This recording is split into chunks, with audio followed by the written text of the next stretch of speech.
American history is often told looking from the east, from the Atlantic to the Pacific, a triumphant march westward from Plymouth Rock and Independence Hall. But by 1776, the roots of California history already ran deep. Who was here before America's borders reached the Pacific? Who laid the foundation for the Los Angeles to come? Let's explore our city's history from a new perspective, not as the end of America's journey west, but as the center of global exchange for hundreds of years. I'm Nathan Masters, and this is Lost LA. Many people see LA as a city of the future, a place without a past, a freeway metropolis that sprang up fully formed in the 20th century. But the roots of Southern California history run deep. People have called this land home for thousands of years, and their stories give us a richer understanding of where we are now and where we're headed in the decades to come. So let's look back and uncover some of these forgotten stories in the archives. Lost LA explores Southern California history by bringing archival materials to life.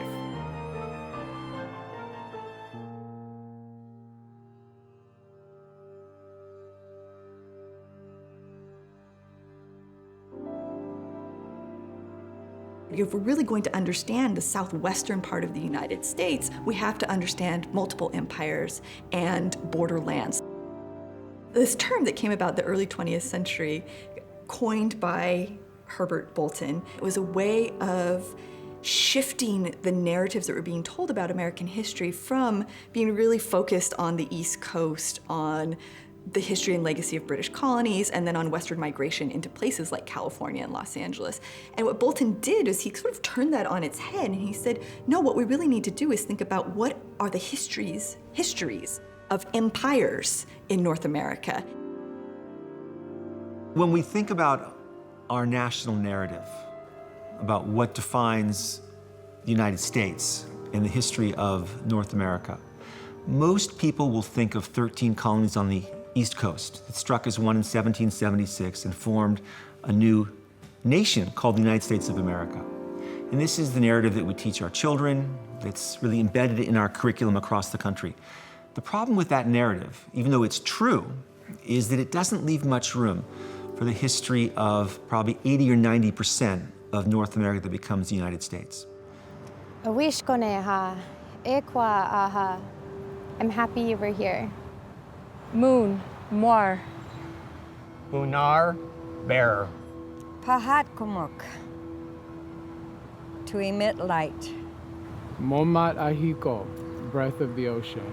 Nahakwane, listen to me. Over there, Matu, Matu. Yanga, downtown Los Angeles.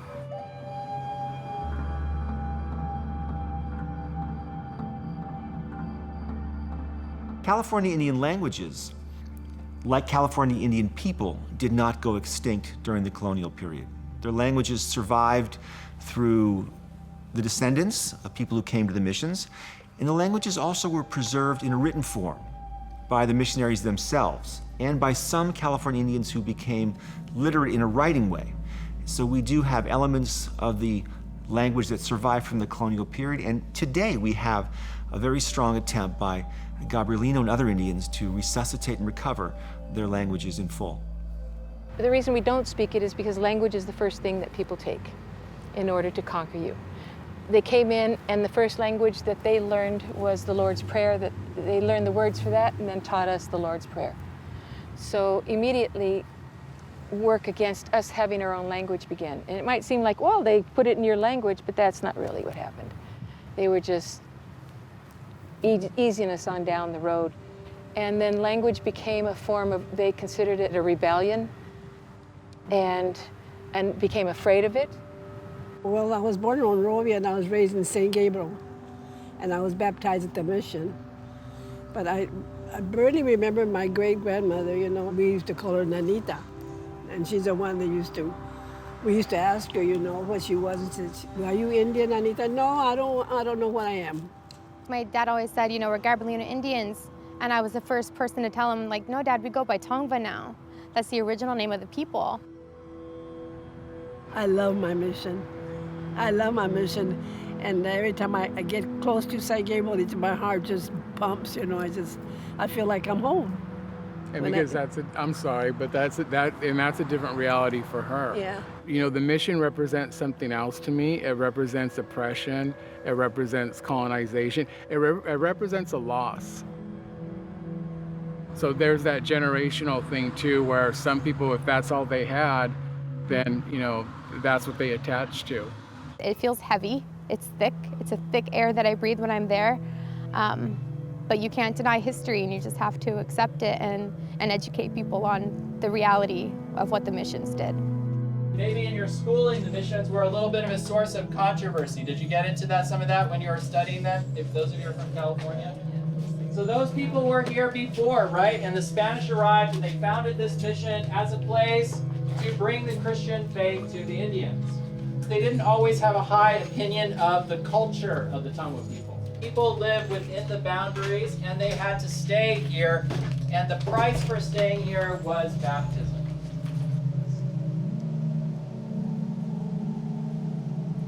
It says, visitors, the spirit of 1771 welcomes you behind this arch, the beginning of California's modern civilization. All right. Is written in massive walls and rudimentary through genial factories. Genial factories? You will breathe an atmosphere of many years, fragrant and comforting, with virtue and heroism of the friars and the missionaries who brought the blessing of Christianity to pagan Indians and to us. What if the pagan Indians didn't want it? We went up to the hills. Yeah, that's why we're not registered. This mission itself will have different meaning to different people. For the Tongva community, or at least for the indigenous community itself, this mission itself is going to be viewed upon as a place to where their ancestors suffered, were sacrificed, for that matter, because of the whole issue of Spanish colonization. So they're not necessarily going to look at it in a very romantic or very, I should say, even peaceful setting. And again, this is something that one really has to acknowledge. When you walk through the gardens, we always kind of get these comments when we have visitors coming over here, and they say, well, this place is very peaceful. It must have been really nice during the mission period. There's a bit of a misconception. Don't look at it necessarily as a tranquil setting, but there were lives that of course, were impacted here. There were rebellions at every mission in California. And there had been rebellions at every Indian mission in New Spain. So what happens at Mission San Gabriel in 1785 is essentially not new. It's highly predictable. In 1785, there were Indians at the mission who had been baptized, who were very much implicated in the daily organization of the mission. One of those was Nicolas Jose, who had been the first alcalde, the first sort of elected official who worked alongside the missionaries to run the mission. We know that before the rebellion, he was one of the Indians who was punished for trying to hold native ceremonies, dances, and songs at the mission. He, along with other Indians at the mission, call upon village leaders surrounding the mission. And one of the people who Nicolas Jose calls upon was a Gabrielino woman, Toypurina. I was able to name my granddaughter after her, Toypurina. We call her Toy. And we know that she was a medicine woman, and her name describes it. It's Toypur, the medicine woman. I think it was pretty widespread amongst the indigenous people that this plan was going to take place. First night of the full moon, at midnight, they were going to sneak into the mission, and they were going to first start by killing the priests, and hopefully this would have started some sort of movement in the area where other indigenous people would join in numbers and in force against the Spaniards and drive them out. Jose Maria Pico was a guard at the mission. I imagine these people would never have expected this man, Jose Maria Pico, to understand their language. Jose Maria Pico is the one who uncovers the plot. And so they removed the priests and they put soldiers in priests' robes. And then on the night of the full moon, they came and they were able to apprehend the indigenous people. They arrested those who they thought were involved, and they put them on trial. And the trial record exists today. In the 1950s, a historian, Thomas Workman Temple, looked at the transcript, and that was the inspiration for an article that he wrote. he essentially fictionalized the account and recast it, placing Toypurina at the center of this rebellion, when in fact Nicolas José had probably been the prime instigator. The problem is he took great liberties with the past and invented a certain Toypurina figure who in reality didn't exist. The Spaniards understood her as spreading false information. Temple takes that notion of her being deceitful or deceptive and transforms it into something else. That somehow she's working in league with the devil, is a witch casting spells, and yes, it's in some ways a much more exciting and dramatic story, but it doesn't do justice to who she was as a person. Toypurina was not a witch. She was influential in her community. She didn't cast spells. She tried to rally her family and her friends against the mission. People need heroes. Throughout history, no matter the civilization, people need heroes. And she's our hero. We love her. I don't even care if I never find out the truth. I know enough. She was a young doctor, respected, tried, and paid the price. She gives me strength, and I know she does to other people. We don't have many heroes.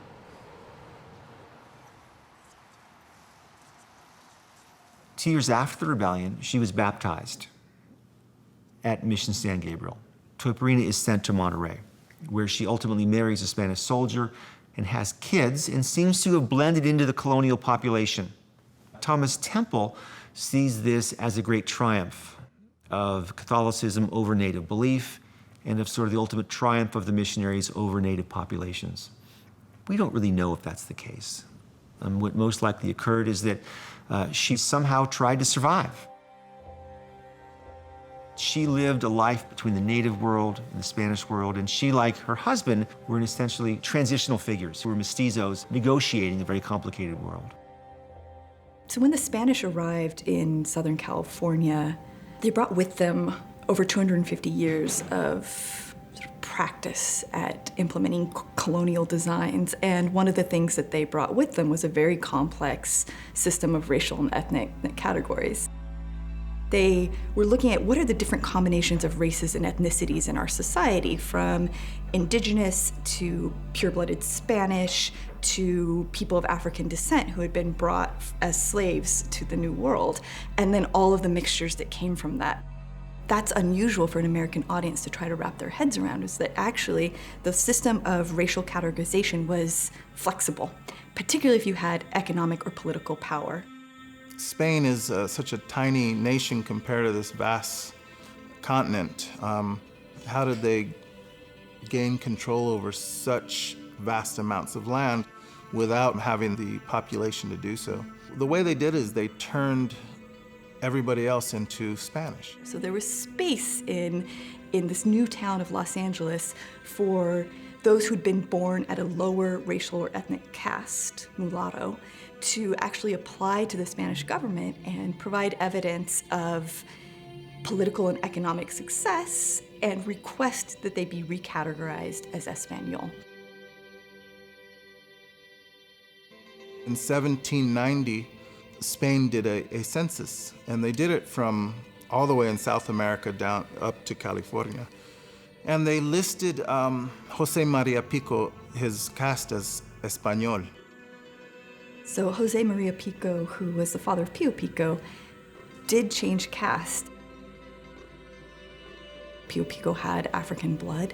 His father was originally classified as mulatto, but because of his key role in uncovering this plot, the next census reveals that his racial category had been changed to Spanish. Pío Pico was born in 1801 in Mission San Gabriel. He dictates his memoir to a historian, and he says he was born in a shack made out of branches. It was fascinating that Pío Pico was able to, in 10 years, go from being completely broke to being one of the most powerful politicians. He was typical of the people who came to California and who were born here. And historians argue that much of Californio identity was based on separating yourself from native peoples. And that came in many forms. It came in the form of dress, it came in the form of even recreation and leisure. The Californios saw themselves as being very distinct from the people from Mexico City. They called the people from outside of California Mexicanos de la otra banda, so people from a different branch of the Mexican nation. And they called themselves los hijos del país. The Californio identity really becomes important around the time of the Wars of Independence in Mexico, because there were questions circulating during this period about revolution, about sovereignty, about who one owes loyalty to. Is it the king? Is it to the self? Is it to the nation? Mexican independence from Spain finally occurs in 1821. This revolt against the Spanish crown and Spanish colonization occurs at multiple levels of Mexican society. There's no agreement about what the Mexican nation is going to look like. What emerges is a group of Californios who are quite liberal in their perspective. They do believe in individual citizenship rights. They believe in secularization. They believe that the emergence of a modern republic should not be controlled by the Catholic Church. In their proclamations that were leading to secularization, they never said it was because they wanted to benefit from taking the land from the missions. The way that they phrased it was that they were emancipating indigenous people from slavery. Very little of the land was given back to the indigenous people. Most of the missions were sold off to prominent Mexicans. In fact, Pio Pico's brother, Andrés Pico, received Mission San Fernando, which was about 120,000 acres. Pio Pico really engaged himself in this new society, and he saw opportunity. By about 1826, 1827, he entered politics, and just a couple years later, he was elected to the statewide territorial legislation. The governors had the ability to grant land. So naturally, it was in the interest of the Californios to become the governors of their own territory so that they could grant their friends and families and each other this land. Pio Pico is appointed sort of the overseer. He's supposed to oversee the process of secularization at a mission. And there were actually a lot of complaints from Native peoples that he was not treating them with full respect. Pio Pico was by no means a Spaniard, but he assumed that role. And this is the tragedy of Spanish colonialism. After generations, you forget all aspects of your ancestry.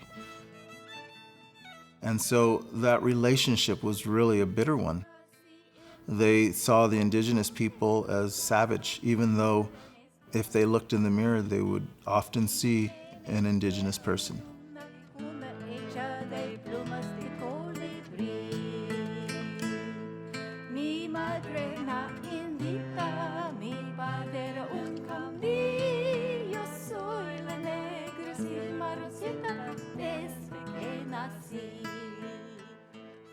So the first immigrants coming from the United States, a lot of them became Mexican citizens, and they respected Mexican culture. By the late 1830s, Texas had already been wrestled from Mexico. And so the Californios were well aware of that, and when they started seeing a lot of people show up from the United States into California, they automatically feared that this is what's going to happen to them. Initially, Californios saw no reason to block the arrival of Anglo-American migrants to their land. But after decades, they began to realize that this was part of a systemic conquest. But I think by the time they finally realized what was at stake and what they were about to lose, it was too late. The war starts as a result of the fact that the United States government annexes Texas without the permission of Mexico. The war started right in the middle of Pio Pico's first or second year as governor. He knows very well that California is not prepared.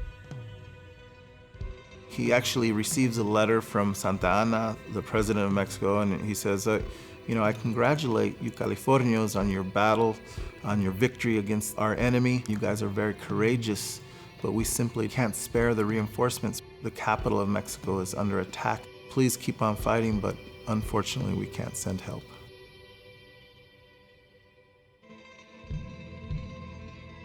And he has some success in the battles.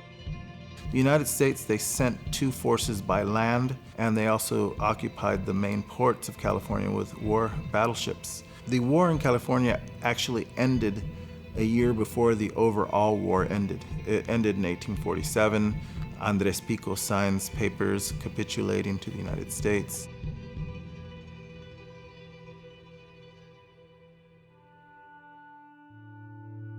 The Treaty of Guadalupe Hidalgo was the first treaty where non-whites were actually given citizenship in the United States. Mexicans were seen as very suspect.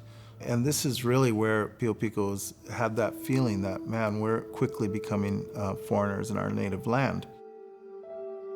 These people are seeing us as the immigrants, as the outsiders, when in fact this is our culture. The names of the towns reflect the names that we gave those places. Or in Southern California, Los Angeles in its American period is born out of violence. The sheer per capita numbers of people killed and wounded by one another, and the racial inflection of that, particularly on the bodies of indigenous native Californians, but also Mexican and Mexican-American peoples, and also white people. It's another little war. Such violence, such vigilante violence or outlaw justice was a way of enforcing white supremacy in Southern California that was compatible with the introduction of new legal systems, new penal systems, and a new economic order as well. They brought a lot of laws into California that were very antagonistic towards indigenous people, towards people of African ancestry. Blacks had no rights in California. And so they saw the Pio Pico and they discussed him. They said, here's this black man. He's obviously black. You can see by his facial features, yet he's so wealthy. But Pio Pico didn't let any of it really bother him. He didn't feel sorry for himself. He became so wealthy by selling hides and candles and tallow to the gold mines that he was one of the top wealthiest individuals in California in the 1850s.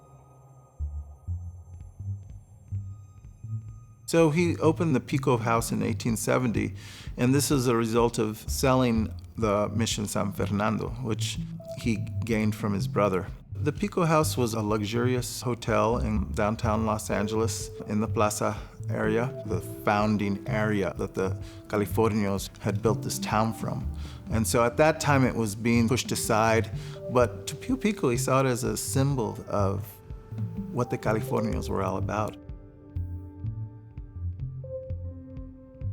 The adobes were disappearing, Victorian houses were moving in, Spanish was only spoken in Mexican barrios.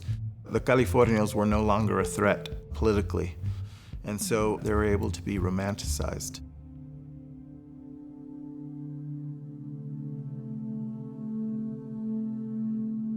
Pio Pico, in the end, after years of litigation, he basically lost all of his property. The World Fair in Chicago wanted him as a representative of the old California. Pio Pico rejected this, and he wrote a scathing response that was published in the Los Angeles Times, basically saying if those gringos think that they're going to show me like some freak in a tent, they have another thing coming.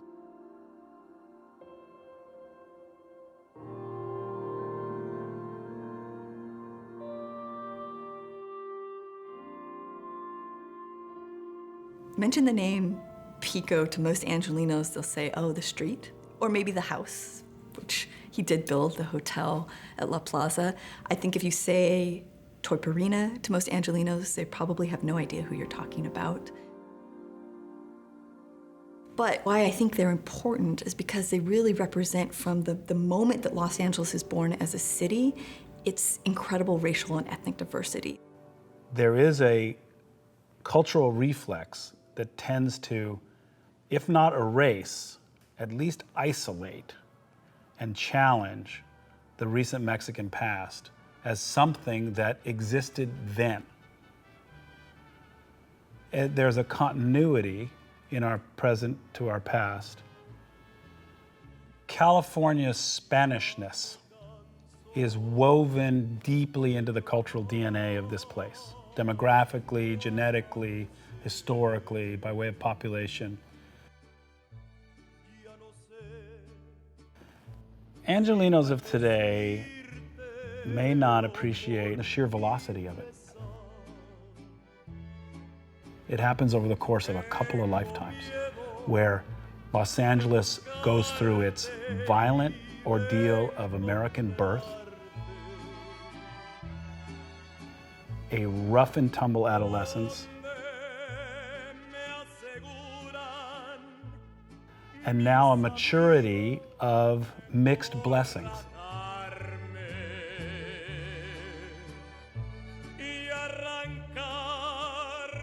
And part of Southern California's difficulty is how much of the complexity of this place do we allow ourselves to see, and how much do we do this?